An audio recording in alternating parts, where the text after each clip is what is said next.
so just to wrap up, if we believe in the principle of free speech, Right. then it has to be unconditionally free speech for everyone, because who's to say down the line whether we have other monolithic corporations coming along which are not liberally inclined, Right. and they say we don't like leftist speech. Let's shut down all these leftists. Right.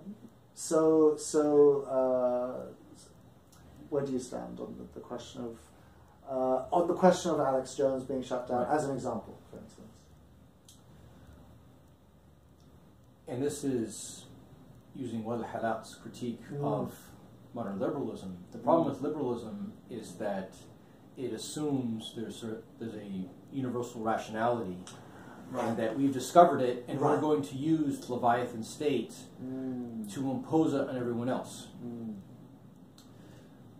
And this is even going further back than Halliwell. This is an aside. yeah, right. Now, the great virtue of Islamic law is not its individual rulings, you know, which are historically contingent. I mean, to me personally, as a Muslim, I don't care if most of them are implemented or not. To me, that's not the heart of Islam. The great virtue of Islamic law was that it was socially negotiated. It was articulated by a class of jurists who are outside of the state structure, Right.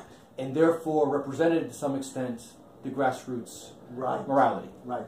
Now, of course, we can critique that to some extent, but definitely compared to modern day liberalism, which is being produced by either people within the nation state or from organizations being funded by these huge corporations, which definitely are not grassroots. Right.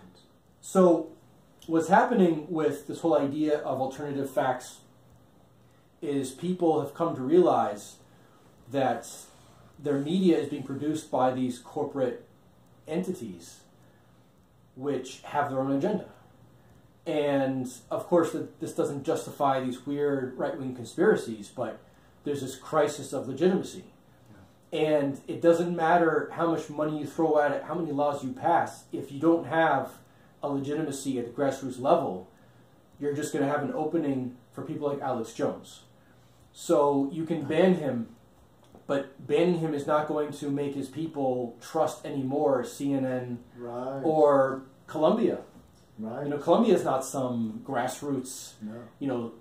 Getting its ideas from the people kind of institution. At all. So we need to create institutions and discourses and people who are not being fed money by the state or these huge corporations, but represent the values and social agendas of the majority of people.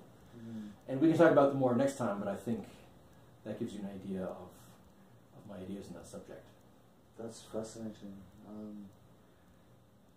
This is really fascinating. Yeah. Thank you. Well, I have further questions, but we'll finish here for now. And I very much look forward to Thank you so much for the opportunity. Future conversations. This is brilliant. Thanks, John.